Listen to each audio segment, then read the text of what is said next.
আসসালামু আলাইকুম। সবাই কেমন আছেন? আশা করি ভালো আছেন। তো ওমরের বাবা বিদেশ থেকে আসছে। বলতেছে যে খোলা পিঠা খাবে আরকি। অনেকে চিতই পিঠা বলে, আমরা কুমিল্লার ভাষায় খোলা পিঠাও বলা যায়। তো ভর্তা তো আর খাবে না, অনেক ঝাল। তো তারা তো কাঁচামরিচের তরকারি খায় আরকি, বিদেশে যারা থাকে সবাই কম বেশি আরকি। সাথে আমি ভর্তা শাক ডালতাছি, কাঁচামরিচ, শুটকি। ভর্তা শাকের ভর্তা আমরা খাই, আলু খেতে ওঠে সবাই জানেন। আমি ভাবলাম যে ভর্তা শাকটা দিলে ভর্তাটা একটা আলাদা একটা মজা হইব। ওমরের আব্বুর ততটা ঝাল লাগতো না আরকি, মরিচ কয়েকটা দিছি।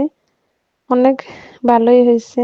তো বাটার মধ্যে বসলাম সকাল সকাল। ওমরের বাবা ঘুমাইছিল। তো ভাবলাম যে ভর্তাগুলা রেডি করি। ঘুম থেকে উইঠা দেখবো যে ভর্তা রেডি, পিঠাও রেডি। শুটকি দিলাম, এগুলাতে কাটা নাই। এই শুটকিগুলা দিলে ওর বাবা অনেক পছন্দ করে আরকি, তো এর জন্য শুটকিগুলা টানলাম। ধুয়ে রাখছিলাম আগে, এখন আর ধুই নাই।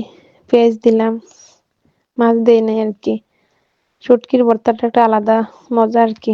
শুকনা মরিচ দিলে অনেক মজা হয়, আর অত শুকনা মরিচের জালটা অনেকদিন পরে তো এইজন্য কাঁচামরিচটা দিছি। ওরা কাঁচামরিচের তরকারি খায়।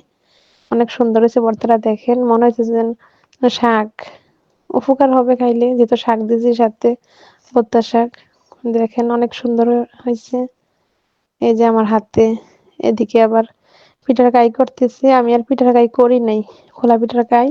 ভাবলাম যে কম করে নেই, আজকে দেখি প্রথম দিন কেমন হয়। যদি হয় পরে বেশি করে বানাবো আর কি।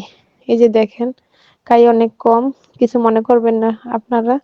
আর খোলাটা আমার ননদ আমার জন্য আনছে বাড়ি থেকে আসার সময়। ওর বাবাকে দেখতে আসছিল, তখন বলছিলাম। তো আমি পিঠা একে একে পিঠা বানাইলাম। ৩-৪টা পিঠা হয়ে গেল, 5টা পিঠা। দেখেন ওর বাবা এদিকে উঠছে। ভাবলাম যে একসাথে যাইয়া বসি, দুইজন খাওয়াটা শেষ করি সকালের নাস্তা। হাজবেন্ডের সাথে নাস্তা করার আনন্দটাই আলাদা। এই আর কি। আজকে এই পর্যন্তই। ভালো থাকবেন। আল্লাহ হাফেজ।